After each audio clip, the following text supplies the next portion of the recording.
Obrigada ao capelão pelas primorosas palavras. E antes de apresentar os palestrantes que abrirão este evento, na apresentação dos festejados 10 anos do IMB, e talvez como introdução ao indivíduo Hélio Beltrão, eu gostaria de contar a vocês uma breve, porém muito bela história. Em 1936, Jesse Owens, um negro americano muito pobre, entrou para a história após a conquista de 4 medalhas de ouro nas Olimpíadas de Berlim. No auge da monstruosidade nazista, em que atletas alemães recebiam mulheres na calada da noite enviadas pelo governo de Hitler, no intuito de engravidarem para que gerassem bebês arianos, um negro pobre mostrou ao mundo que o seu talento era muito superior ao dos atletas fabricados pela engenharia social do nazismo. Hitler se recusou a receber Jesse Owens, e Owens continuou por muito tempo humilhado, inclusive em seu país natal, os Estados Unidos da América, em razão da chaga histórica que foi a segregação racial naquele país. Algum tempo depois, em 1968, nas Olimpíadas do México, Tommie Smith e John Carlos elevaram os punhos em sinal de protesto contra a barbárie da segregação racial após a conquista dos 200 metros rasos. Pergunto a vocês, por que Jesse Owens não teve qualquer coragem em protestar contra as humilhações estatistas de que foi vítima em 1936? E por que Smith e Carlos conseguiram fazê-lo em 1968? A resposta é simples, porém não é tão óbvia. Owens não contava com um movimento de ideias que o encorajasse a lutar pelo direito de ser um indivíduo. Em 1936, eram tímidos e desconjuntados os movimentos contra a segregação nos Estados Unidos. Mas isso mudou em 1968. Os Panteras Negras tiveram a coragem de levantar os braços porque existia um forte movimento por direitos civis, capitaneado por homens do quilate de Martin Luther King. Meus amigos, muitos de vocês podem dizer que esses movimentos raciais eram coletivistas e que assim não se enunciavam desde um liberalismo genuíno. Todavia, meus caros, quando o liberalismo se mantém insensível à igualdade de todos perante a lei e à não discriminação, ele entrega de bandeja esses indivíduos marginalizados para movimentos coletivistas. E se a defesa do liberal é pela menor minoria que existe, o indivíduo, é bom lembrar da lição de Hayek, de que a luta pela liberdade desde sempre foi uma luta por igualdade. A igualdade do liberalismo e não a igualdade socialista. E o que essa introdução tem a ver com o Instituto Mises e com o seu presidente Hélio Beltrão? Amigos, pela primeira vez na história do Brasil, surge um instituto com a coragem de dizer o que precisa ser dito, que imposto é roubo.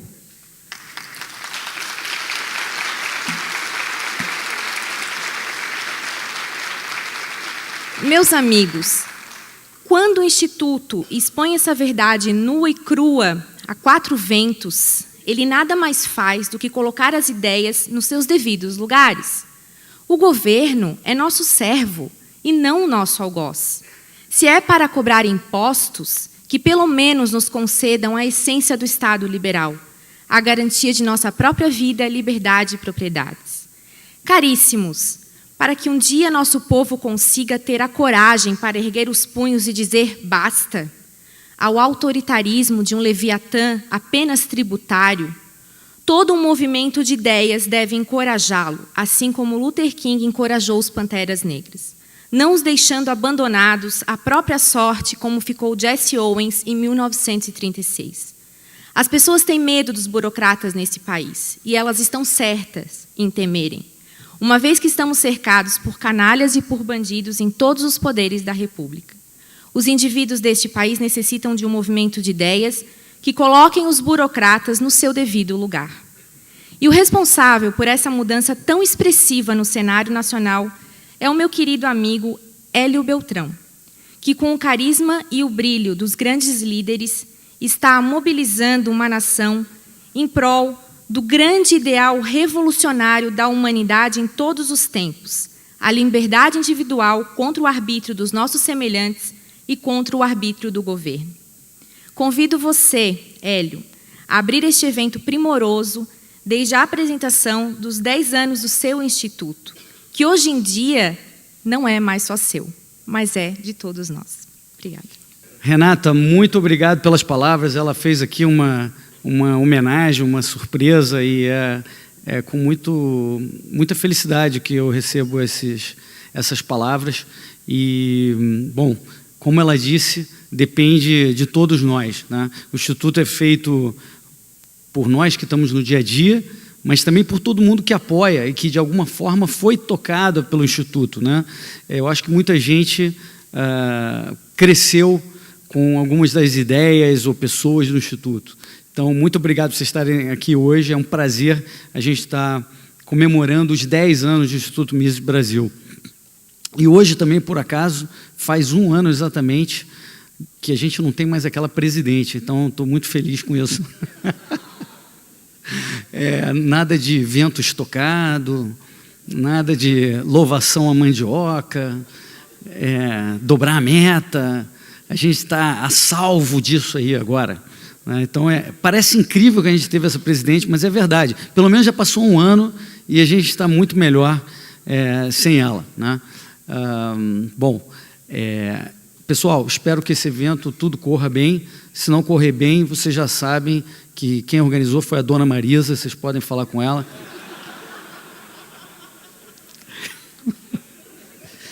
E, bom, eu queria agradecer muito pela Universidade Presbiteriana Mackenzie nos ter acolhido aqui.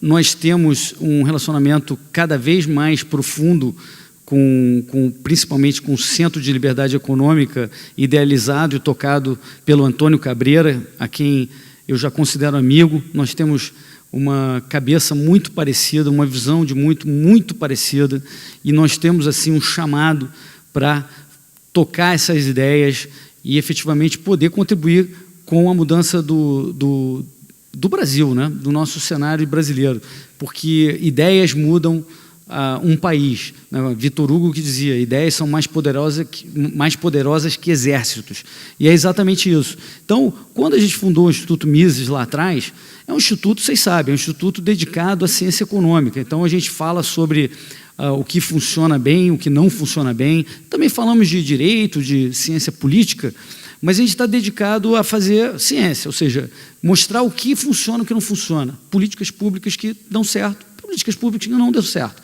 A gente diz que isso é da escola austríaca, mas eu acho que deveria se chamar escola brasileira de economia, porque não há país onde essas ideias se aplicam melhor.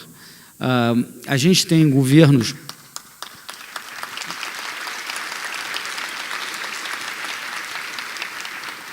A gente tem governos que são muito intrusivos, que fazem intervenções destrutivas na economia. A gente viu o que aconteceu com o crédito maluco que foi feito no governo Dilma a partir de 2010, coisas que, o fato que gerou a crise de 2015 e que a gente, na escola austríaca, escola brasileira, previu e explica. Então, eu acho que a nossa burocracia, o nosso intervencionismo e o fracasso das nossas políticas, que geram desesperança, pobreza, grupos de interesse que tomam conta do Estado. Então, a escola austríaca melhor se adapta a isso. Isso é o que a gente se dedica. Mas teve um efeito colateral de a gente ter fundado o Instituto Mises em 2007, que era o seguinte: a esquerda ela tem uma visão de mundo muito clara. E é uma visão linda, uma visão de igualdade, né, das pessoas todas de mão dadas, juntos no mundo de igualdade, todo mundo próspero, né? É uma visão completamente utópica, e que a gente sabe que os meios pelos quais eles tentam obter essa visão não funcionam. Mas, não obstante, eles têm essa visão. E ter essa visão é muito importante. A gente, pelo Instituto Mises e outros liberais da Kombi, né, olha como essa Kombi cresceu, ajudamos a fundar uma visão utópica da liberdade. Sem essa visão, a gente não consegue competir com uma outra corrente que tem uma visão bonita. A nossa visão é a liberdade. O quanto a liberdade é bonita e quanto ela funciona. Não há nada, inclusive, mais eficiente do que o livre exercício da liberdade em busca do ser humano buscando seus ideais de autorrealização. Não existe nada mais eficiente que isso. E também é um ideal lindo. Então, com isso, pelo menos, a gente pode confrontar um outro ideal, que também é bonito, mas que os meios pelos quais eles tentam obter a igualdade forçada, via o Estado, via arbitrariedade, gera tudo que a gente viu no Brasil recentemente. Então, eu costumo dizer que essa briga que a gente está é como se fosse um time de futebol. Nós estamos num campeonato de futebol, nosso time é um time liberal, né, e estamos competindo com outros times, o time comunista, o time socialista, o time keynesiano, o time neoliberal, outros times, né? E como é que funciona esse campeonato e por que isso seria um time de futebol? Eu digo o seguinte, no gol é a nossa torre de marfim, são os grandes pensadores do passado, no nosso caso, Mises, Hayek e outros pensadores que já não estão conosco. A gente tem um goleiro sensacional, estamos melhor que todos os times. A defesa é a academia, são as pessoas que estão, os nossos PhDs na academia, os centros de liberdade econômica, etc., produzindo novo material para a sociedade brasileira especificamente. A gente, em 2007, pessoal, nem as ideias do Mises estavam bem divulgadas e nem a gente tinha qualquer chance de qualquer defesa, porque a hegemonia de esquerda nas universidades até hoje é muito forte. Então a gente tinha o nosso decano, o professor Biratã Iório, fantástico diretor acadêmico do Instituto, que estava aí divulgando essas ideias, mas a esquerda tem muito mais gente, então a nossa defesa é vazada. Né? Nossa defesa é fraca, era fraca, está melhorando muito, e agora com o Centro de Liberdade Econômica Mackenzie, com as iniciativas que o Instituto Mises está fazendo, a gente está melhorando, mas não obstante, a defesa de outros times é melhor que a nossa. E o meio de campo, que é a alma de um time de futebol, é a cultura, são os intelectuais, os escritores, os jornalistas, os músicos, os humoristas. A gente já tem alguma coisa na cultura. A gente tem o Danilo Gentili na televisão, vários liberais escrevendo em jornais. Tem, mas vem o Chico Buarque e dribla todo mundo. Né? Tem muito mais relevância ainda na cultura o pessoal de esquerda. Então, o nosso meio de campo ainda não está muito bom.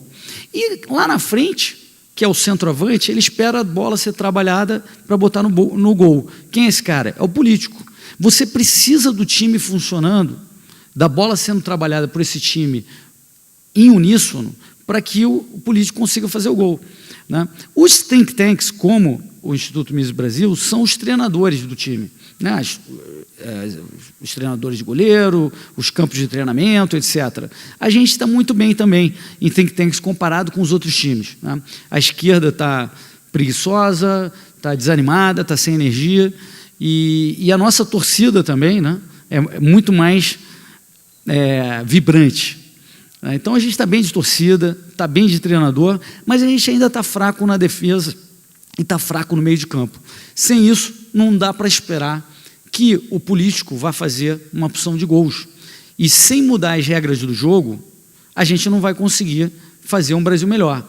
Ainda não inventaram uma outra forma que não passe por trocar a regra do jogo lá em Brasília, etc. Senão é aquela coisa que a esquerda fala de revolução, né, ou sei lá o quê. Então vamos mudar de país. São possíveis soluções que a gente não advoga, a gente quer, né, um Brasil melhor. Né? Para fazer um Brasil melhor de uma forma factível, a gente tem que mudar as regras do jogo e precisa lá do político fazendo gol. Mas você precisa desse time funcionando.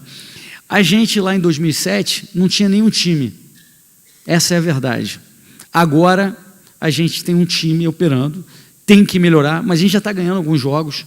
Ainda estamos ali na tabela do campeonato, ainda estamos mal na tabela, mas estamos subindo rápido e nós somos os que temos a melhor torcida.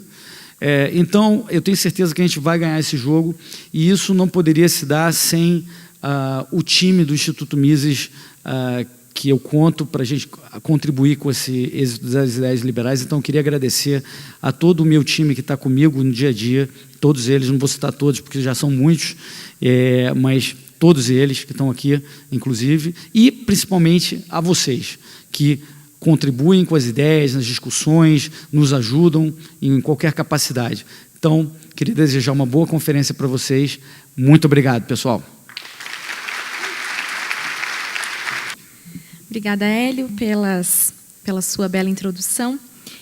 Na sequência, eu vou apresentar Antônio Cabreira, que é membro do Conselho de Curadores do Instituto Presbiteriano Mackenzie. Cabreira foi ministro da Agricultura e é presidente do Comitê Estratégico do Centro Mackenzie de Liberdade Econômica. Ele me falava agora sobre a sua recente estada na Coreia do Norte, onde passou 10 dias, né? E mal sabe ele, né, ou ele sabe bem, que a gente tem um partido no Brasil que defende uma estrovenga chamada socialismo e liberdade, que é o que se acredita nesses que se pode chamá-los de países, né? Apresento a vocês, então, Antônio Cabreira. Tá bom, obrigado. Bom dia. Eu quero, antes de mais nada, saudar cada um de vocês e desejar que vocês tenham uma boa semana, uma boa conferência no final dessa semana da Escola Austríaca. E eu quero especialmente saudar meu amigo Hélio Beltrão e, por ele, todo o staff do Instituto Mises pela organização dessa conferência de Escola Austríaca. É um prazer muito grande nós, do Mackenzie, estarmos sediando essa conferência. Eu quero saudar também o professor Aderito, o professor Bernardo, que são os coordenadores e diretores do nosso Centro de Liberdade Econômica, e por ele eu quero saudar também todo o staff do Mackenzie que tem participado, podendo sediar essa conferência no dia de hoje. Você pode estar perguntando por que uma universidade presbiteriana, uma universidade confessional, ela está sediando uma conferência como essa da Escola Austríaca e tem também um Centro de Liberdade Econômica. Deixe-me dizer uma pequena coisa, compartilhar um pequeno fato com você aqui nessa manhã. Eu acabo de chegar da Coreia do Sul, não da Coreia do Norte. Eu estive já na Coreia do Norte, mas agora eu chego da Coreia do Sul, em Seul, onde acaba de ser realizado o último encontro da Mont Pelerin. Eu até não tive oportunidade ainda de falar com o Hélio Beltrão. Ele vai ser um dos participantes, um dos membros do comitê organizador, e nós estamos trabalhando muito. Isso é uma informação em primeiríssima mão que eu quero dar para vocês aqui nessa manhã, para que o Brasil possa sediar pela primeira vez o encontro da Mont Pelerin, essa fantástica sociedade fundada por Hayek em 2020. Então, nós queremos que em 2020 essa conferência ela aconteça aqui no Brasil e que haja, no período da conferência, um espaço aberto para os estudantes, para os jovens, para que eles possam usufruir de todo esse conhecimento acadêmico, daquelas pessoas notáveis que participam desses encontros globais da Mont Pelerin. Então, você se prepare que em 2020, o Brasil e aqui no Mackenzie, nós estaremos sediando o encontro da Mont Pelerin. E deixe só me contar uma coisa rápida do que eu vi agora na Mont Pelerin nesses últimos 4 dias. O primeiro deles, haviam palestrantes fantásticos. Um deles era Israel Kirzner. Ele deu uma palestra interessantíssima sobre a ética nos mercados. Ele não é apenas uma das maiores autoridades em empreendedorismo, mas ele deu uma palestra fantástica sobre a questão da ética. E depois, no almoço, eu conversava com ele, trocava algumas ideias de onde ele bebia, de onde ele extraía os seus fundamentos da questão da ética. E ele brincava comigo e dizia, eu realmente não sabia, até me desculpe pela ignorância, ele me disse, puxa, Cabreira, mas eu sou um rabino. Eu sirvo numa congregação no Brooklyn e há muito tempo, e é dali do Novo Testamento onde eu bebo esses fundamentos e faço toda essa minha cosmovisão a respeito da ética no mercado. Mas a grande surpresa para mim foi no encerramento. Nós tivemos uma palestra de 3 prêmios Nobel de Economia, e um deles, Vernon Smith, também prêmio Nobel de Economia. Depois de um jantar, eu conversava com ele sobre essa questão do cristianismo e da ciência, do cristianismo e da liberdade econômica, e ele me lembrou de um fato que eu também não sabia. Ele me disse, olha, eu quando fiz o meu discurso de recebimento do prêmio Nobel, ele me contava, e ele disse mais ou menos o seguinte, eu quero celebrar, isso lá na academia, em Estocolmo, eu quero celebrar os 10 mandamentos judaicos quando eu digo não furtarás, não cobiçarás, eu estou criando os fundamentos do direito de propriedade para o bom funcionamento do mercado. Quando eu digo não matarás, não adulterarás e não dirás falso testemunho, eu estou criando também os fundamentos, as bases para que essas trocas sociais elas aconteçam de uma forma coesa. Então, com isso eu quero mostrar para você e dar algumas razões por que nós aqui, uma universidade confessional, estamos sediando essa conferência da escola austríaca. Não há nenhum documento, talvez, na história da humanidade em que tenha mudado tanto o mundo, dentro do seu contexto, para um mundo melhor, como foi exatamente a entrega dos 10 mandamentos. E eu só quero lembrar você dessa coisa que é um documento tão importante para a civilização ocidental. Foi o início dos direitos humanos, o início, depois os abolicionistas buscaram ali também os princípios do fim da escravidão. Mas há uma coisa interessante nos 10 mandamentos, esse documento primordial para a nossa civilização. Quando esse documento ele é entregue para Moisés, e você vai poder ver isso na Bíblia, no livro de Êxodo, Deus diz o seguinte: eu sou o Senhor teu Deus, que te tirei da terra do Egito, da casa de servidão. Essa é a expressão que você vai encontrar no livro de Êxodo. Deus poderia dizer de uma maneira clara: olha, eu sou o Senhor teu Deus, que te criei à minha imagem, eu sou o Senhor teu Deus, que fiz os céus e a terra. Mas não, ele vem de uma maneira clara, ele faz questão de dizer: olha, eu sou o Senhor teu Deus, que te tiro da casa de servidão. Eu sou um Deus de liberdade. Eu sou um Deus que esse termo liberdade, ele é fundamental na vida de qualquer ser humano. E é essa mensagem que o cristianismo e a Bíblia têm trazido. Aonde você vê na Bíblia alguma bênção, alguma coisa positiva, ela vem através da liberdade. E aonde você vê uma punição, uma maldição, ela vem através da escravidão. É por isso que então nós temos muita satisfação em poder estar aqui sediando hoje essa conferência da escola austríaca. Por isso eu quero dizer para vocês, sintam-se muito bem-vindos. Aqui é a casa de vocês. Boa conferência a todos. Muito obrigado.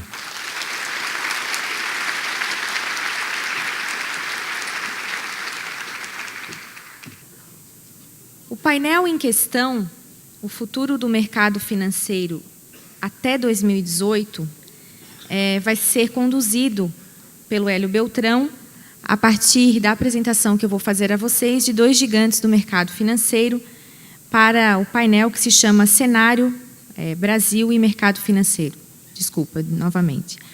A questão toda é que o Hélio vai estar coordenando, mas vocês podem estar formulando as questões ao longo de todo o painel e deixando com as missetes num papelzinho. Elas vão colher ali as perguntas, trazer para mim, e ao longo do debate eu vou estar entregando para o Hélio para que nós tenhamos uma interação com a plateia. Então, a todo tempo, vocês podem estar trazendo essas questões que eu vou estar deixando com o Hélio, ok?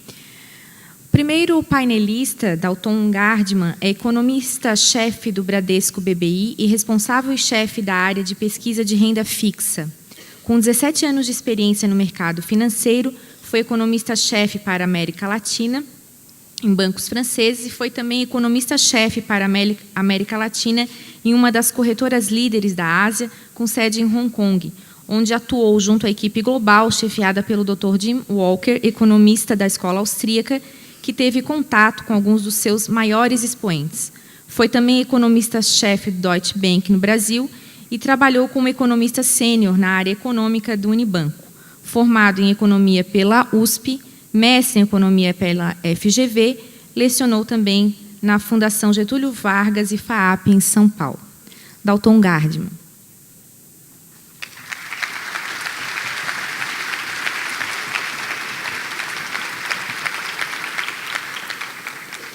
O nosso próximo painelista, Florian Bartunek, é sócio fundador e CEO da Constellation.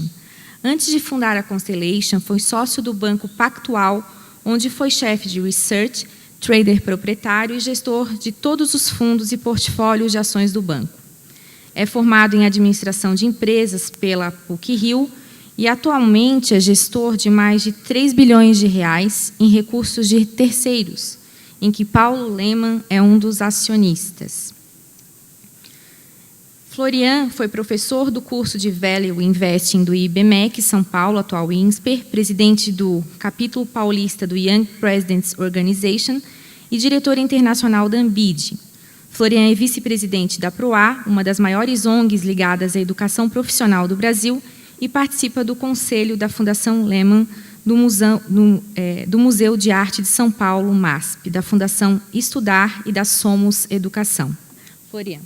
Obrigado.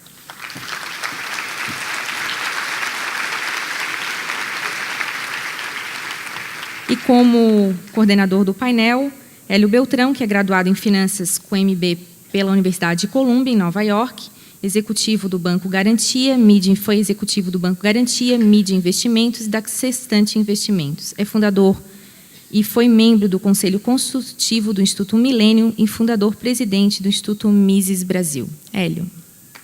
Deixa eu pegar aqui. Acho que vou dar o microfone para eles, né? Obrigado, Hélio. Bom dia a todos. O Hélio aqui me incumbiu aí de começar o painel, né? Primeiro, queria parabenizar o sucesso e falar que todo mundo aqui com algum grau, pequeno, médio ou avançado, aí, já sendo introduzido aí na escola austríaca, sabe que o papel do empreendedor é fundamental, né? E para empreender ideias também é impossível que se faça sem um empreendedor, né? O Hélio é o intellectual entrepreneur, né? Isso aqui não poderia existir sem papel imprescindível de uma pessoa como ele, né? Então, a gente deve muito a tudo que a gente vê a ele. Faz 8, 9... Só não vou falar quanto tempo que a gente começa a revelar a idade e tal, mas faz bastante tempo que a gente está nesse jogo aqui. Só que é crucial que tenha um empreendedor. Mas vamos lá. Eu queria basicamente começar chocando um pouquinho. Eu não vou fazer propaganda do iPhone, mas todo mundo conhece o produto, conhece a Gillette, né? Faz 10 anos ou 10 anos e meio que a gente tem esse produto e eu peço para todo mundo imaginar o que era há 10 anos sem o iPhone, sem o Android, sem um smartphone. Eu peço também para as pessoas imaginarem o que era o mundo com os bancos centrais atuando da forma como eles atuavam antes desses 10 anos, né? Mais ou menos, existiam alguns caveats, as regras de bolso, seja lá uma regra fixa do Friedman, seja as políticas anticíclicas, a síntese neoclássica, né? Depois de algum tempo se convencionou. Só que eram experiências que eram bastante tênues e muito modestas, mas muito modestas perante o que a gente tem hoje, né? Só para a gente ter uma ideia, quer dizer, o balanço dos bancos centrais perante o PIB, né, ativo sobre o PIB, mais ou menos, era alguma coisa como 10, 20% do PIB aí nos principais bancos centrais, né? Hoje, só para a gente ter alguma gradação do que eu estou falando, nos Estados Unidos é data vênia aí 20%, na Europa 40% do PIB, no Japão 80% do PIB e na Suíça 120% do PIB. Aliás, a Suíça é o caso mais interessante, né?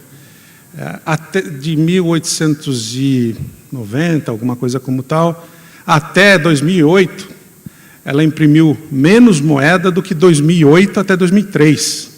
Ou seja, essa história de você sério, você continuar sério, rígido, não adianta muito quando você simplesmente destrambelha e acha que tem que percorrer outro. Isso foi por um erro só, né, pessoal? Foi porque ela atrelou o franco suíço ao euro durante um tempo e depois, há 2 anos e meio, desistiu, né?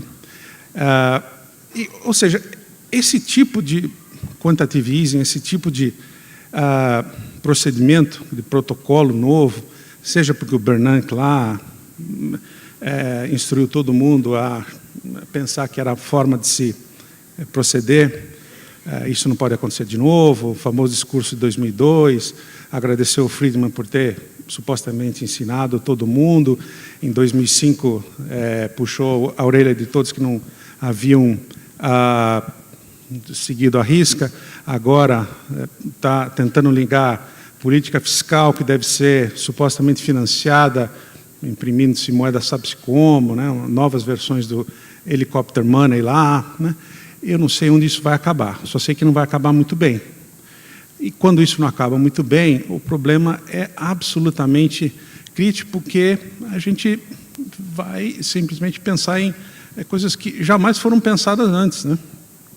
O que está em jogo simplesmente é uma mudança de métrica, uma mudança do referencial, né? A gente olhem só como é crítico o ponto. Todo mundo imagina que o dólar é o problema, né? Como eu falei naquela gradação, 20% do PIB sobre os ativos, 20 e poucos por cento do PIB sobre os ativos. O dólar, no caso da expansão do ativo sobre o total do ativo sobre, no caso do Fed americano, é o menor, é o menos, a bizarria foi menos, de menor uso nos Estados Unidos. Olhe só o caso dos outros, né? Eu arrisco dizer que o nosso Banco Central aqui, aliás, o Money Zero Maturity, né? Aqui nos últimos 12 meses é um exemplo positivo até, né? A China está aí tentando frear o crescimento de seus ativos financeiros. Olha só a situação que estamos, né? A gente aqui está arrancando elogio do Banco Central do Brasil e da China. Olha só o ponto que chegamos nesse mundo maluco, né? Só que, no fundo, isso está fazendo a gente questionar paradigmas que, e, no fundo, a gente vai levar a um grande ponto de interrogação, né? Felizmente, aqui eu tenho duas pessoas aqui para me ajudar nas respostas.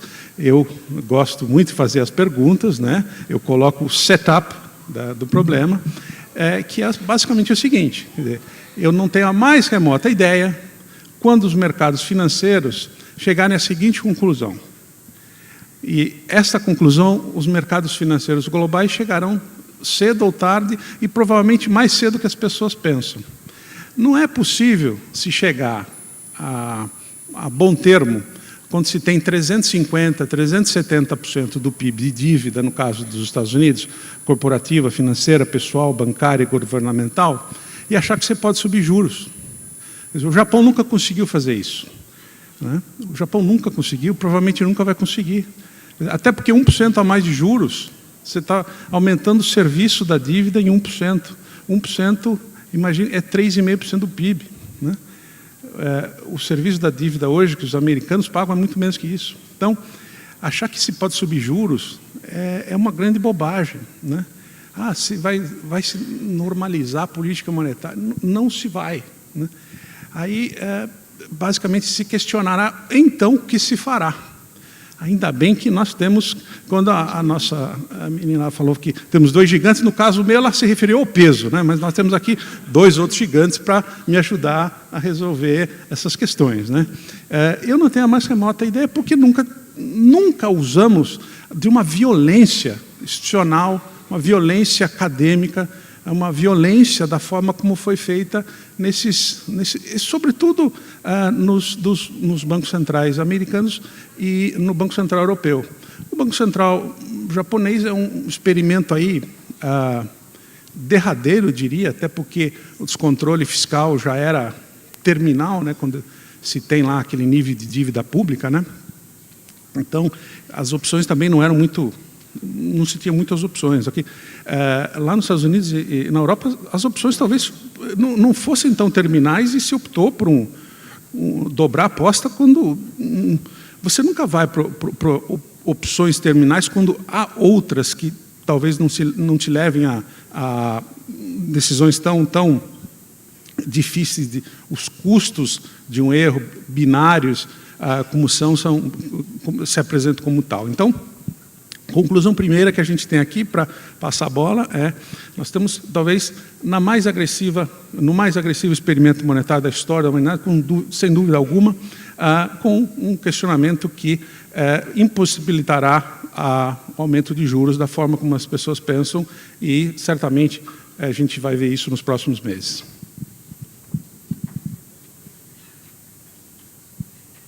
Alô? Perfeito. Obrigado, Dalton.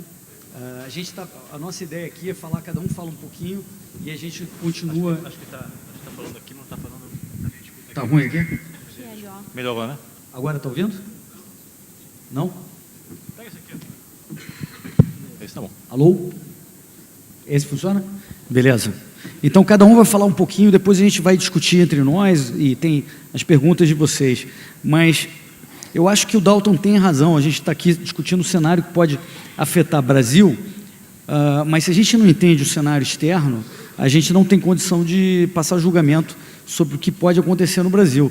E eu concordo com o Dalton, a gente tem um experimento que nunca houve, né, desde 2008. E esse experimento é uma injeção maciça de recursos, uma injeção de dinheiro novo criado pelo FED, pelo Banco Central Europeu, que passou a base monetária, seu balanço, que era 800 bilhões de dólares em 2007, para 4,5 tri hoje, 10 anos, ou seja, todo o dinheiro que foi criado ao longo de 5.000 anos foi mais do que quintuplicado nesse período, né? Isso é algo completamente novo, foi a solução que eles deram para tentar impedir que o mundo e eles entrassem em recessão pesada, mas no fundo me parece que eles estão tentando evitar o inevitável. Até agora conseguiram, só que a custo de transformar essa política monetária em política fiscal, porque isso permitiu com que a dívida do governo americano saltasse de 8,5 tri para 20 tri nesse período, que é uma coisa também absolutamente inédita, um crescimento de dívida nessa proporção. Então, o custo dessa política monetária heterodoxa foi esse. Eles já estão percebendo que o negócio está dando problema e já estão querendo tentar normalizar. Eu estou de acordo com o Dalton que é muito difícil que eles reduzam o tamanho da injeção. Talvez eles parem nesse nível e torçam para que alcance a tal velocidade de escape, né? Mas o que isso causa, né? A gente está num momento, a mínima histórica de 5.000 anos em termos de taxa de juros, de 5.000 anos, mínima histórica, né? A taxa de 10 anos, que no início da década de 80 era de 15%, quando estava o Volcker no poder, hoje está em 2,40%, já bateu 1,50%, mas hoje está 2,40%, porque já estão falando em aumentar, mas tem todo o problema de se aumentar, o que vai acontecer com o custo da dívida também nos Estados Unidos, também é um problema. Einstein dizia o seguinte, que a força mais poderosa do universo são os juros compostos, né? E o que acontece com quem tem poupança hoje? Está tomando totó, porque a inflação é maior do que ele consegue remunerar em dólar, e principalmente os fundos de pensão, as previdências sociais, as companhias de seguro, não tem como remunerar e não tem como fazer frente aos compromissos futuros dos seus beneficiários. Então, há uma destruição maciça de poupança, sistemática, e ao mesmo tempo, esses juros baixos, artificialmente, permitem que companhias zumbi fiquem vivas. Por que companhias zumbis? Porque, na verdade, grande parte do resultado dessas empresas hoje, ou de algumas empresas, é artificial, é truque de mandrake. Por exemplo, tem uma enorme quantidade de companhias que levantam dívida muito barata de longo prazo para recomprar suas próprias ações, assim aumentando o lucro por ação. É um fator artificial que não reflete o que efetivamente existe de potencial de geração de lucro, né? O Warren Buffett que diz, tem uma frase famosa do Buffett, diz, você só sabe quem está nadando pelado quando baixa a maré. Desde 2008, a gente tem um tsunami, né, perene. Então está todo mundo nadando, todo mundo sendo sustentado pelo tsunami e ninguém sabe quem está nadando pelado. Não se descobriu ainda quem está nadando pelado. E cada vez mais gente percebe, olha, tem esse tsunami aí, eu vou nadar pelado também. E é isso que nós estamos vendo.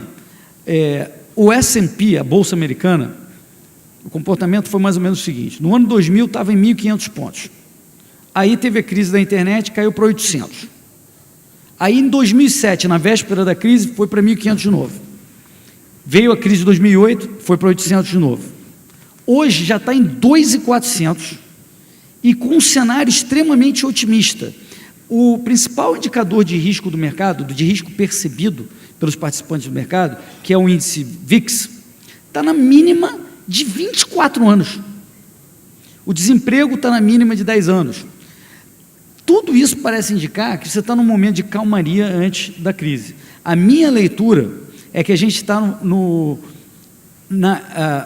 quem estuda a teoria dos ciclos austríacos, né, a gente tem um curso que aplica a teoria dos ciclos austríacos a investimentos. Tivemos a oportunidade de dar esse curso na Constellation com o Florian. Se você fizer a análise do ciclo econômico, está me parecendo que os Estados Unidos, que está numa fase diferente do Brasil, depois a gente pode entrar no Brasil, que os Estados Unidos estão na fase de expansão, entrando no boom. E o boom, geralmente, você tem uma aceleração dos preços de mercado, de preços de risco, antes de ter o crash. Então, a minha leitura é que a gente está agora chegando numa fase de, talvez, até uma aceleração de preços, mas em 2018, provavelmente você vai ter, no mínimo, uma correção, na minha opinião, porque essa situação não é mais sustentável. Os austríacos nos perguntaram, mas vem cá, não deu inflação, toda a injeção monetária. A gente teve um painel, né, Dalton, já tem mais de 5 anos, onde a gente discutiu isso, e o consenso foi de que não deveria mesmo dar inflação. Aconteceu muito parecido com o que aconteceu no Japão na década de 80, 90, quando eles inventaram o tal do quantitative easing, termo difícil para dizer, essa injeção de recursos do nada. Mas o que acontece é que você criou bolha em outros ativos, não de preços, mas você criou bolha de ativos. E esses ativos estão em níveis que a gente não está acostumado, estão em níveis que não parecem refletir os fundamentos se você normaliza os juros, né? Os Estados Unidos devem aumentar os juros no mês que vem, e isso, em conjunto com o fato de que a China está aumentando os juros também para tentar conter a bolha de crédito que eles têm lá, tudo isso leva a, provavelmente, esse cenário que eu estou dizendo de um possível crash em 2018. Vou deixar por aqui, depois a gente entra no Brasil também. Está funcionando, né? Bem, obrigado. Queria primeiro agradecer ao Hélio, que eu reputo um herói nacional, assim, porque o Naldo falou que é um intellectual entrepreneur, eu chamo ele de Dom Quixote, né? Assim, você é um Dom Quixote, você com as suas ideias, empurrando para o Instituto, falou assim, eu ainda ganho dinheiro fazendo isso, porque eu invisto de acordo com os preceitos da escola austríaca e ainda ganho dinheiro fazendo isso, ele falando, né? Então, parabéns, fico super feliz de ver tantos jovens aqui, auditório lotado, auditório lindo, eu não venho aqui há 30 anos, isso aqui é lindo, lotado, então é muito legal mesmo. Só falar uma coisa que a gente não fala, porque não faz diferença, mas aqui acho que faz. Eu sou austríaco, nasci em Viena, né? Aqui faz diferença. Geralmente o pessoal não está nem aí, mas aqui é legal, né? E eu dei sorte que eu tive, talvez algum de vocês, eu tive 2 anjos, eu chamo de anjos, assim, que me entregaram os livros. Não sei se vocês começaram assim, alguns de vocês, o cara, lê esse livro. E, porra, aqueles livros do Hayek, chatos, era difícil. O Human Action, então, um negócio e tal, mas eu perseverei, foi o Paulo Guedes e o André Jacuzzi, do Rio de Janeiro. E eu tinha, sei lá, 20 anos. Eu perseverei e lia, e aquilo era chato, mas eu perseverei, e ali meio que eu vi a luz, assim, como se fosse, sei lá, a Bíblia, assim, foi o livro sagrado, e eu falei, nossa, é isso, né? E tal, então, mas só comentando, eu sou austríaco, mas a Áustria é meio Casa de Ferreiro, Espelho de Paulo, um negócio lá, social-democracia e tal, não sei o quê, não é que... E essas ideias, geralmente, assim, até na época, quando surgiu a escola austríaca, assim, tal, a Áustria não era não adotou esse negócio liberal, assim, então, né? Então, mas enfim, então estou super feliz de estar aqui, é muito legal falar para os jovens, pô, é sempre legal, assim, tal. E vou pegar o gancho do Elinho e vou falar um pouco de Brasil. Tem uma frase que eu gosto muito de investidor americano que diz o seguinte, olha, eu não acredito em projeções. Você vai ficar projetando, o PIB vai crescer 2% em 2020, o dólar vai estar em toda... Eu não acredito nisso, né? Porque o mundo é muito incerto, tal, mas é bom saber onde é que eu estou. Eu não sei como é que vai ser o futuro, mas é importante saber onde eu estou hoje, né? E a teoria dos ciclos austríacos ajuda muito, né? Você saber onde você está. E como a Elinho falou, acho que os Estados Unidos estão num lugar, nós estamos em outro lugar, né? A gente viveu aí 5, 6 anos de recessão profunda, e eu acho que a gente está no low de vários ciclos, né? E, novamente, o negócio de ciclos funciona, e acho que todos os investidores, eu vou falar um pouco do ponto de vista do investidor, tem que ter um mindset, um framework, melhor dizendo, de como olhar o mundo, né? Eu acho que o que eu acho legal da escola austríaca é que ela te dá um framework de como olhar o mundo, e não só na parte financeira, em tudo, né? E no meu caso, acho que vale a pena comentar, no meu caso, ele me mudou como, não só como investidor, mas no dia a dia. Pô, eu poupo mais, gasto menos coisas supérfluas. Isso tem tudo a ver com a escola austríaca, né? As pessoas não percebem isso, mas me mudou como pessoa. Mas, dito isso, voltando ao Brasil, eu acho que a gente está no low de 3 ciclos no Brasil. O ciclo político, né? A gente virou o ciclo político.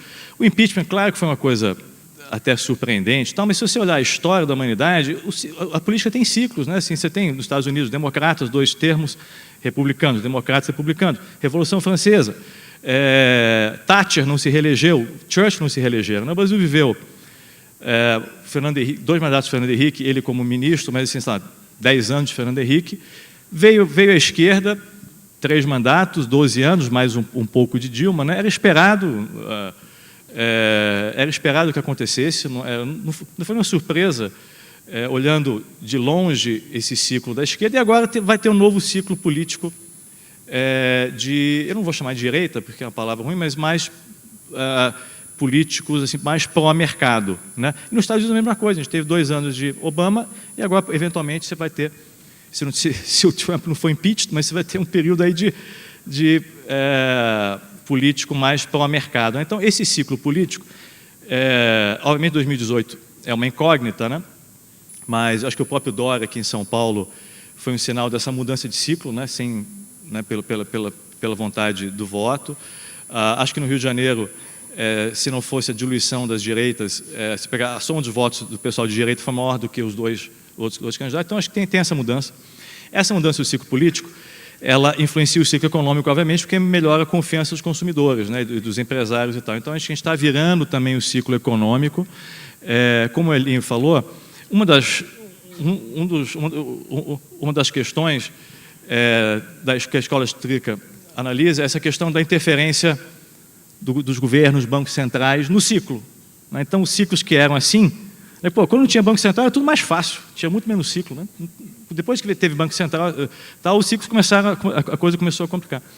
Então, e no Brasil a gente teve isso, né? O governo do PT claramente quis interferir no ciclo, né? Quando precisava as empresas ter a seleção natural, não houve, porque o governo ajuda e tal, não sei o quê. Então, acho que a gente, depois de um ciclo de intervenção do governo forte e recessão, acho que a gente volta num ciclo de retomada do crédito, e também na escola austríaca, novamente, retomada de crédito é um super leading indicator, né? Já começa a ver uma retomada do crédito, começa a ver uma retomada do consumo. Mês de abril, mês de março e abril foram meses bem melhores. Obviamente a base é muito baixa, né? Mas tem uma questão natural, assim, acho que mesmo com a Dilma eventualmente melhoraria, porque os estoques estão baixos. Você pega caminhões, a indústria de caminhões está produzindo 1/3 do que poderia produzir, né? Então, você tem uma questão natural de retomada de estoque, retomada do ciclo da economia. Isso vai ter um impacto também nas companhias e nos lucros, né? Os lucros das companhias vão também, ciclicamente, voltar, porque você tem a economia retomando, as vendas melhoram, e você melhora os lucros, e a queda dos juros vai ser uma força poderosíssima, né? A gente viveu muitos anos com juros de 14%, muito tempo com juros de 14%, se o juro cai para 8%, né? Isso tem um efeito, novamente, quem leu a escola austríaca, de novo, tem um efeito brutal na valorização dos ativos, né? Eu acho que isso, eu tenho 40 segundos, acho que isso vai levar uma bolha novamente, né? Acho que a gente vai ter uma bolha de Brasil, porque com o juro muito baixo, o rentista, o brasileiro, sabe aquela história? Com o juro de 14% ao ano, para que trabalhar, né? O cara está trabalhando para quê? Ganha 14% ao ano, não precisa trabalhar, né? E quando o juro cai abaixo de 1, o cara fica nervoso. Puta, já tem que trabalhar, não sei o quê, já não estou ganhando, não sei o quê. O rentista fica nervoso. Aí começa a querer comprar bolsa, comprar esses ativos de mais risco. Então, acho que vai... assim, novamente, para o observador, para quem tem a bagagem, e eu estou longe de ter a mesma bagagem deles, mas para quem tem um pouco da bagagem, as ferramentas de uma escola austríaca, consegue ver o fenômeno mais de longe. Eu gosto muito daquela frase do Hemingway, que ele diz o seguinte: um jornalista, numa luta de boxe, ele não pode nem estar se colocando na posição do lutador de boxe, que está lá, e nem da plateia, que está lá vibrando. Ele tem que ser um observador isento, né? Então, quem observa vai ver que o ciclo vai retomar, vai ter expansão de crédito, vai ter valorização de ativos reais, vai ter uma bolha que vai novamente, isso de Brasil, e vai novamente explodir, e a gente volta o ciclo de novo daqui a alguns anos, né? Então, enfim, essa é um pouco o pano de fundo, e acho que o grande benefício que eu vejo nos investidores da escola austríaca é dar essa caixa de ferramentas para observar os fenômenos do ponto de vista histórico e realmente com fundamentos, não ficar entrando porque se você não tem isso, você entra na bolha, aí quando está tudo bem, você, Brasil! E aquela história, o Brasil sempre vai decepcionar. Quando você acha que vai tudo para o vinagre, não vai, mas quando vai bem, também não vai bem. O Brasil, agora vai, não vai. Agora ferrou, também não ferrou, entendeu? Então, enfim, então, esse é um pouco a introdução e, Elinho, você conduz aí. Temos várias questões aqui para os painelistas. Uma das primeiras é, dada a situação atual, o que um banqueiro central austríaco faria ou deveria fazer?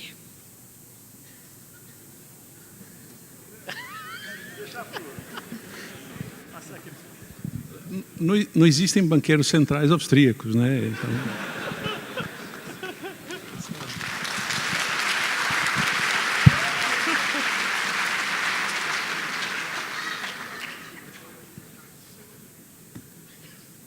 Eu sou que nem o Charlie Munger com o Buffett, né? Nada a comentar, está excelente. O Mises falava, quando perguntaram a ele num jantar, mas se você virasse presidente da República com poderes amplos, o que você faria? Renunciaria. Essa aqui. Então, como banqueiro central, a ideia é renunciar. Mas, assim, eu já escrevi sobre isso, né? Até um artigo considerado polêmico.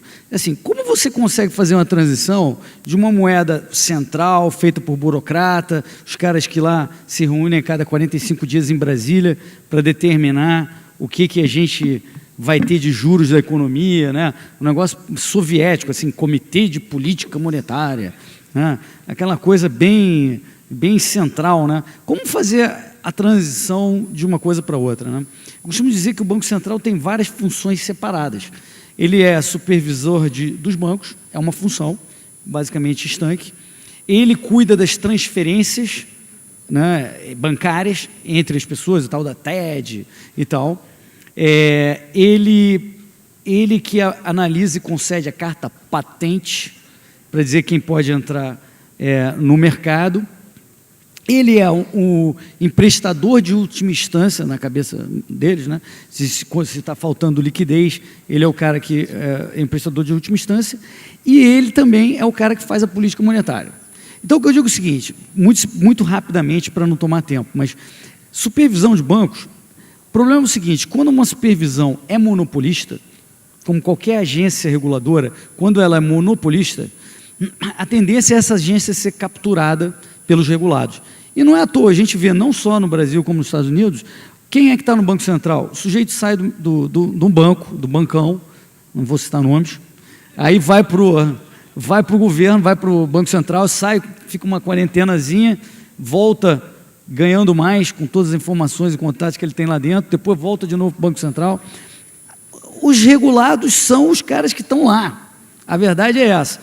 E a tendência é que uma agência monopolista tenda a ser capturada, por cima dos panos ou por baixo dos panos. Essa é a tendência. Então, o ideal é que a agência reguladora, e é necessário regulação, hein? É necessário regulação. A questão é como essa regulação é feita, se é monopolisticamente ou não. Então, se você permitisse, você poderia, por exemplo, bancos no Brasil dizendo, olha, eu quero estar com regulação americana, ou quero estar com a regulação europeia, ou quero estar com uma outra regulamentação de mercado. E as pessoas escolheriam o banco de acordo com isso. Mais ou menos como é a ISO 9000 no setor industrial. É um grande certificador privado, né? Então, certificação, beleza. Então, isso, tiramos a supervisão do Banco Central nesse modelo. Permitir quem entra ou não no mercado é um negócio que eles fazem porque o sistema é tão instável e tão problemático que eles têm que fazer isso. Mas num mundo um pouco mais livre, qualquer um deveria poder fazer serviços bancários. Então, isso aí está resolvido. Emprestador de última instância, quando falta liquidez.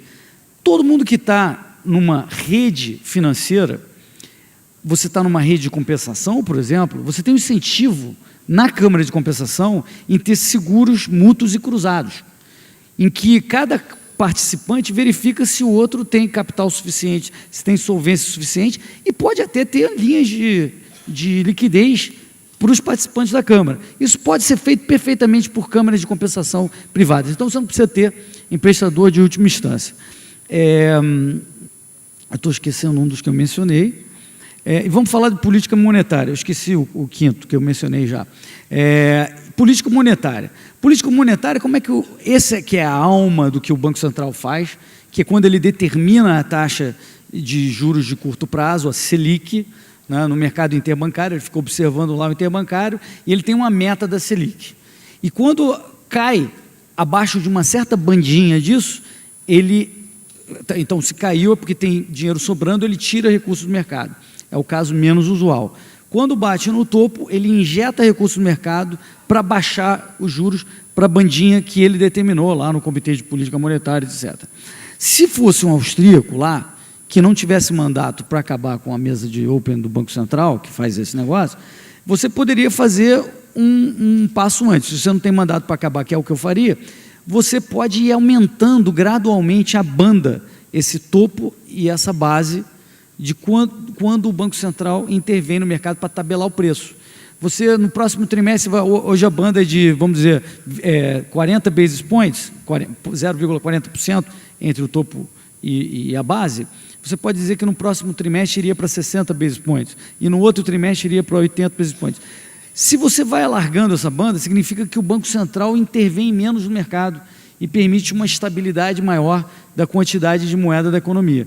Eu sei que eu estou falando coisas técnicas pra caramba, mas ou é renunciar ou é fazer uma solução assim que dá para fazer para ser mais austríaco o Banco Central. Não, e só nesse ponto é interessante, porque quando você tem um Banco Central também, tipo, garantindo algumas coisas, a atitude dos agentes de mercado é muito mais, vou chamar, irresponsável. Sabe aquela história? Se você está dirigindo na estrada, tira o cinto, você vai dirigir mais devagar. Entendeu? Com o cinto, você dirige mais rápido. Tira as faixas que estão marcadas na estrada, você vai dirigir mais devagar, porque você está mais inseguro, né? Então, acho que também esse negócio dos agentes garantir, não, fica tranquilo que tem aqui uma garantia, faz com que a alavancagem de cima seja maior e a audácia seja maior também, né? Então, isso gera mais volatilidade também. Não, porque eu estou tranquilo porque o Banco Central vai me ajudar e tal, não sei o quê. Então, essa é outra externalidade negativa que a gente, às vezes, não vê, né? Pô, tira o cinto quando você está dirigindo, que você vê que todo mundo vai dirigir mais devagar, né? Eu não tiraria, mas estou dizendo que...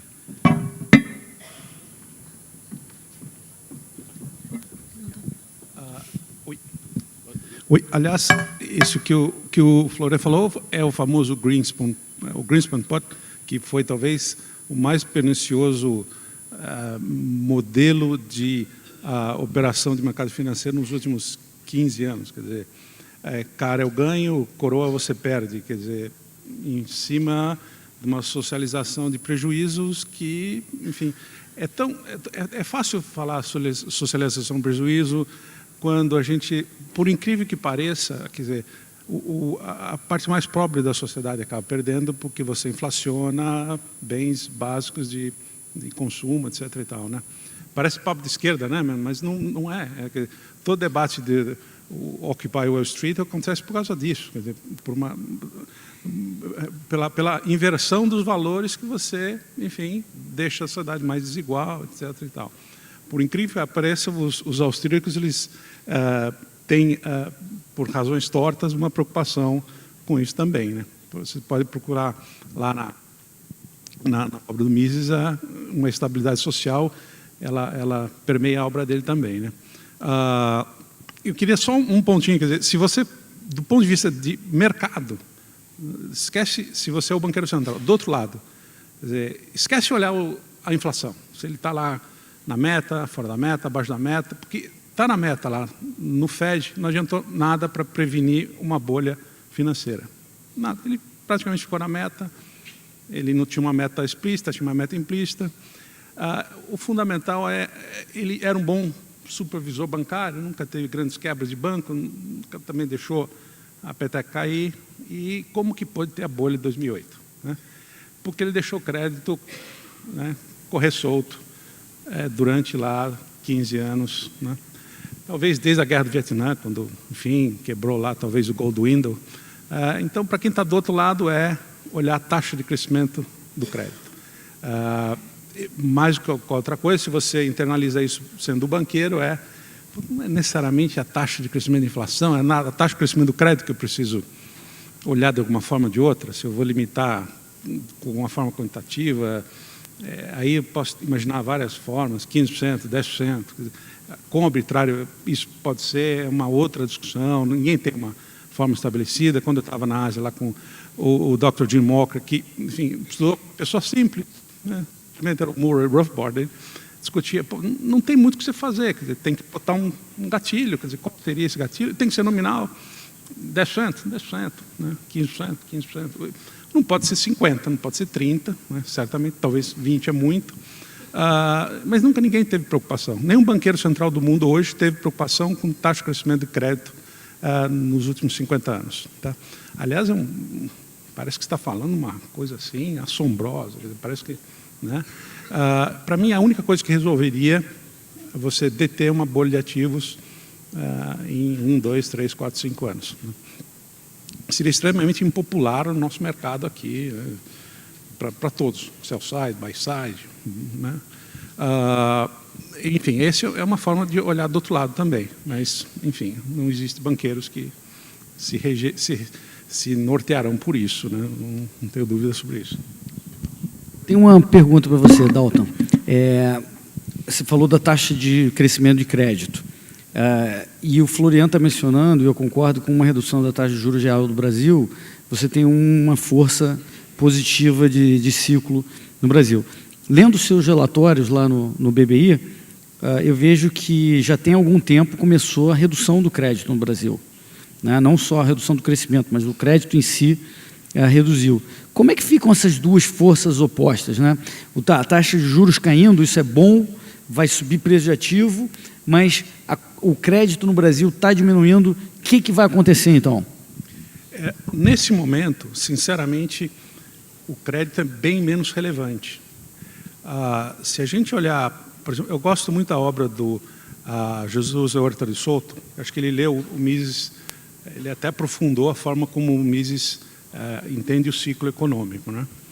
Numa hora como essa, se a gente decompor o volume de lucros do Bovespa, não do Ibovespa, as 392 companhias listadas, porque o IBGE, a gente não tem uma forma de medir lucros nacionais, acho que está parado em 2011, alguma coisa. Aliás, o IBGE está fazendo um monte de lambança aí, muda o dado, sobe, desce, mas enfim. O único dado de lucro consolidado é somar lucro listado das empresas do Bovespa, 392, 393. É o terceiro trimestre consecutivo de um baita aumento de lucro. Mas como é possível? Porque a sessão do cão, o mundo pegando fogo, né? O Dream Team lá, que é só há 4 semanas, né? Arno Agustin, Guido Mantega, a capitã lá das economias. Como é possível? E numa noite de gala, né? Não basta só um Dream Team, mas foi um 7-1, né? Porque teve foco também para... Você não consegue a maior recessão da história de 150 anos só jogando numa noite do 0-0, né? E você teve uma profunda recuperação de lucro. E a gente sabe também que 75% do funding de investimento no Brasil vem de lucro retido. Ou seja, dá uma confiança grande que a gente virou a página da recessão. é muito forte essa conclusão. Quer dizer, eu estou meio Dr. Jekyll e Mr. Hyde, quer dizer, eu estou otimista no curto prazo, né? Eu estou tentando um dia ser como o Florian, assim, entender, ganhar dinheiro com a mentira aqui, ver onde que ela está errada, né? E essa recuperação de lucros vai suportar uma recuperação de investimento. Até porque esse pessoal aí não só compra Prada e Ferrari, né? Investe, né? E até porque é contábil que 75% do investimento tem um funding em lucro retido. Ou seja, onde que aparece a palavra crédito? Nesse momento não. Está lá na obra de Souto, né? Que vem do MIS. Nesse momento, o crédito ele magnifica o ciclo. Se você tem a reserva fracional, ele magnifica de maneira distorsiva até gerar o boom e o bust. Mas nesse momento, está indo bem, né? Até porque a gente qualquer país sai da recessão. Então, puxem aí um gráfico da Síria, a Síria tem mais que uma guerra, Afeganistão. 3 anos é muito incomum, por isso que a gente precisa do Dream Team aí que eu falei. 3 anos é até muito incomum, é 1 ano e meio, qualquer recessão, perestroika lá, tal, né? É menos longeva que a nossa, by the way, né? Então, a gente sabe porque o país ajusta, e não é taxa de juros. Taxa de juros cai, daí não. Salário, aluguel, preferência intertemporal, preço de insumo, tudo ajusta. Quando isso ajusta, cria margem. A margem é lucro, pessoal. E você vai fazer alguma coisa com esse lucro. Esse é o funding do investimento, né? Então, esse curto prazo, eu não preciso do crédito nesse momento. Eu não sei se tem mais perguntas, mas deixa eu só fazer um complemento, que eu lembrei o que eu tinha esquecido do Banco Central, que é o negócio dos pagamentos. O Banco Central é responsável pelo sistema de pagamentos. Mas hoje, com o CETIP da vida, o Banco Central nem precisava estar nisso. Então, mais uma coisa que o Banco Central não precisava estar metido e está metido também. Então, não tem motivo para ter esse troço, não. Temos algumas perguntas muito parecidas sobre aconselhamento para investidores. Inclusive investidores, pequenos investidores, médios investidores, grandes investidores. Então, são várias nesse sentido, perguntando qual a orientação e aconselhamento nesse momento do Brasil para esses investidores, Brasil e mundo, né?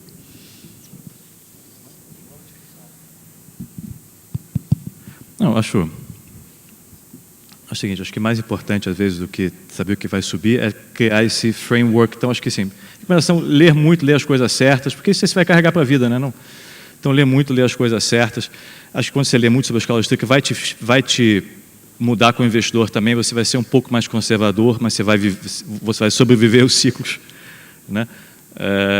Você vai ser um pouco mais conservador. Tem aquela questão que é óbvia, mas que é difícil fazer, que é poupar mais, poupar sempre um pouco, gastar menos, tal, não sei o quê. Então, acho que eu sempre começo respondendo isso, porque isso é o mais difícil as pessoas fazerem, mas para mim, tem que ler bastante, criar o seu framework, ajustar suas expectativas, ter o tamanho de investimento de acordo com o seu apetite de risco, né? É difícil saber o apetite de risco, né? As pessoas não sabem, e as pessoas mudam. Quando está tudo bem, o cara é mais ousado e mais ambicioso. Quando está tudo mal, ele é muito medroso, né? A gente não sabe, às vezes sabe que o cara vai na montanha-russa a primeira vez, vai lá, quando ele vê, fala assim, puta, isso aqui é muito pior do que eu imaginava, né? Então, acho que primeiro tem que fazer isso, porque não adianta, compra isso, vende aquilo outro, tal, não sei o quê, né? Então, acho que isso é o mais importante, e, novamente, escola austríaca, esqueci a palavra, mas ser comedido nos gastos, poupar um pouquinho. Tá? Mas, dito tudo isso, eu acho que os juros vão cair, estão caindo, mas ainda são muito altos. Acho que ações é um bom investimento, como o Dalton falou, os lucros vão melhorar. Ações, assim, não é para, como diriam algumas pessoas, o Brasil não é para amadores, né? As ações também não são para amadores, né? Porque elas oscilam muito. E o importante quando você investe em ações é você sabe que vai cair. Estava fazendo a conta, no Brasil, nos últimos 10 anos, todo ano a Bolsa caiu de um pico, pelo menos 10%. Todo ano, 2 vezes ou 3 vezes. Alguns anos caiu 30%, 40%. Né? Então, a grande pergunta que você tem que fazer é o seguinte, eu estou comprando as ações, elas vão cair em algum momento 10%, 15%, 20%. Vai acontecer. A gente não sabe por quê. A gente acha que é por causa da Coreia do Norte, a gente acha que é por causa da França. Vai ser uma coisa que a gente nem imagina, ainda que vai acontecer, vai ser uma surpresa, vai fazer as ações caírem. Então, você tem que estar preparado. Assim, olha, se as ações caírem 10%, 15%, esse dinheiro que eu coloquei em ações, eu vou ficar nervoso e vou vender na baixa ou não? É um dinheiro pouco que eu coloquei e vou estar preparado para aguentar a volatilidade, né? Então, acho que isso é o fundamental. Mas eu acho que, nessa questão do ciclo, acho que é muito auspicioso para os investimentos, mas, novamente, eu acho que tem que fazer muito dever de casa. Sabe, as pessoas acham que investir é simples, é como ser técnico de futebol, hoje em dia até médico, né? O cara vai na internet e já se automedica. Mas, quando o cara sabe que, para pilotar um avião não é qualquer um, né? Mas, para investir eu faço também, não é muito difícil, né? E investimentos é uma profissão tão complexa, tão complicada como qualquer outra, né? E o seu retorno, ele é diretamente proporcional ao tempo que você gasta. Você eu sou, sei lá, médico, eu vou gastar meia hora na sexta-feira para olhar os meus investimentos. Vai ter um retorno ruim. Não tem jeito, a gente gasta 12 horas por dia, todo dia, não é com meia hora por semana que você vai ter um bom retorno. Então, a gente tem que gastar tempo, se entender a psicologia. O grande inimigo do investidor é ele mesmo, né? A inteligência emocional, fica ambicioso no alto do ciclo e fica medroso na baixa. Então, é um pouco mais complicado. Desculpa a resposta longa para uma pergunta curta, mas é porque é complexo. Não adianta se você sair comprando algumas coisas e você vai vendendo abaixo, porque vai cair. A bolsa vai cair 10%, 15%. Esse ano vai cair 10%, porque sempre cai. Ano que vem vai cair também 10%, 15% em algum momento. E você tem que saber o que você vai fazer nessa hora. Mas acho que investimentos de risco têm uma tendência mais positiva daqui para frente, né? Mas vão continuar cíclicos também. Eu concordo com o Florian. E ele coloca um ponto muito importante, que é a questão da psicologia da coisa, né? O prêmio Nobel Daniel Kahneman escreveu o livro Thinking Fast and Slow, né? Pensando rápido e devagar, que ele mostra que a gente tem certos vieses, né? E a gente tem que saber administrar isso. Então, uma das coisas que também vale a pena para o investidor é pensar num stop loss, né? Como é que você está na tua posição, para você não se apaixonar demais pela sua posição, você fala, se cair X%, eu vou sair. Agora, você tem que obedecer aquilo, né? Então, eu me lembro de uma história lá no Banco Garantia, quando o Marcel Telles ainda era do banco. Marcel Telles hoje é o manda-chuva da AB InBev, né? E aí tinha lá os traders, e um trader lá tinha sua carteirinha pequena para administrar, o Marcel ficava supervisionando. Tinha lá uma posição qualquer, sei lá, Petrobras, e começou a cair a posição. Aí o Marcel falou, e aí, está caindo aí a posição. Aí ele, não, Marcel, mas vai voltar, fica tranquilo, vai voltar, não sei o que lá. Aí o Marcel voltava depois do almoço, né? Aí continuava caindo. Aí eu falei, e aí, cara? Marcel, não, fica tranquilo que vai voltar. No dia seguinte de manhã, ainda estava caindo, caiu mais. E aí, cara, você não vai sair não, cara? Aí ele falou assim, não, Marcel, porque esse negócio vai voltar e também sair agora, a gente vai perder o dinheiro, mas pode ter certeza que vai voltar. Ele falou, vende, agora, vende. Como assim, Marcel? A gente vai perder tudo, vai realizar o prejuízo, vende agora, rápido, vende. Aí o moleque vendia, e aí o Marcel ia tomar um café, voltava, falava, se você quiser entrar de novo na Petrobras, pode entrar. Imagina, aquilo é uma porcaria, aquela bigorna que só cai, não sei o quê. Então, você vê o psicológico da pessoa que se apaixona pela posição e fica dando desculpas para continuar na posição. Então, eu concordo com o Florian, que é muita leitura. Eu tenho um guiazinho que se chama Reveses e Vieses, Dicas para o Jovem Investidor. Se vocês quiserem, eu não sei se está no site do Mises, mas se vocês não encontrarem no Google, fala com um de nós aí, a gente passa. Eu acho que tem muita leitura boa para vocês fazerem. Agora, na verdade, a pergunta, o cara queria saber o que é para comprar, né?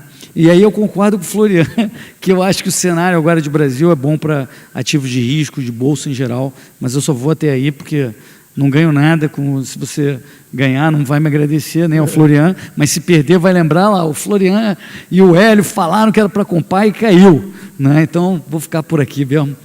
Não sei se o Dalton quer comentar.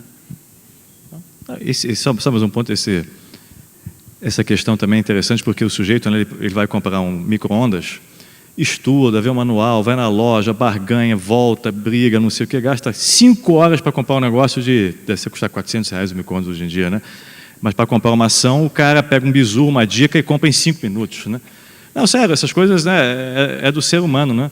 O sujeito, pô, aquela história que eu falo, o sujeito entra no avião, o piloto fala assim, olha, na verdade, eu sou, sei lá, engenheiro, advogado, tal, não sei o quê, mas eu gosto de negócio de avião, eu peguei uns livros, li, e vou pilotar o avião aqui, o cara sai correndo do avião, né? Mas para investimentos, o cara, não, eu peguei 2 livros aqui, li e já vou sair investindo. Então, acho que o respeito, começa tudo com respeito. Esse é um negócio difícil, complicado, e, como ela falou, nós somos os nossos maiores inimigos, e se você não se conhecer, você vai quebrar a cara, provavelmente.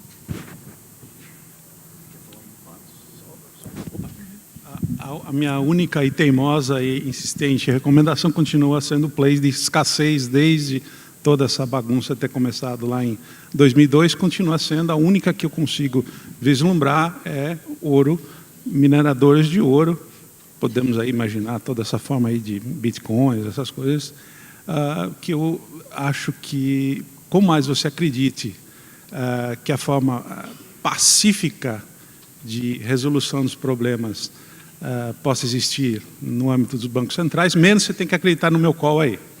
Com mais disruptiva for esse call de resolução, mais você tem que acreditar e mais você tem que investir 5, 10, 15, 20, 50% do seu call, do seu patrimônio nesse call de escassez. Só isso. Nós temos ainda 5 minutos, o relógio aqui ele está com problema, mas eles já estão corrigindo. A pergunta também é para os 3 painelistas. Para os 3, qual é o objetivo do Fed e dos demais bancos centrais? Estabilizar os preços ou sustentar os preços dos ativos financeiros? Eu vou começar rápido. Acho que tem uma questão. Acho que nem os dois, assim. Acho que, quer dizer, eu diria que sustentar o preço dos ativos financeiros para manter o status quo, político. E a minha impressão é assim, às vezes eu entro em umas coisas, assim, pô, vou mudar, vou fazer, tal, não sei o quê. No meio eu falo assim, puta, se eu sair desse negócio e não ter dado nenhuma cagada, eu estou feliz. Acho que o Banco Central é um pouco isso. Sabe como é que eu vou lá, não sei o quê, eu chego, puta, se não tiver nenhuma volatilidade, está tudo certo, tal, não sei o quê, os políticos ficarem felizes, vão me reeleger para o Fed. Então tem uma, eu acho que o ser humano quando entra lá, ele fala assim, puta, peraí, se não fizer nenhuma grande besteira, dá tudo certo e tal, tá tudo bom e deixa, eu não vou ser eu o cara que vai tirar o bowl, né, o punch bowl, né, a bebida no meio da festa, né? Então não deve ser fácil assim, né? Se eu estivesse lá, você está lá, o pessoal ligando e fazendo, você na sua bolha, não, deixa dar mais um pouquinho, tal, isso aqui. Então acho que não é um papel simples, né?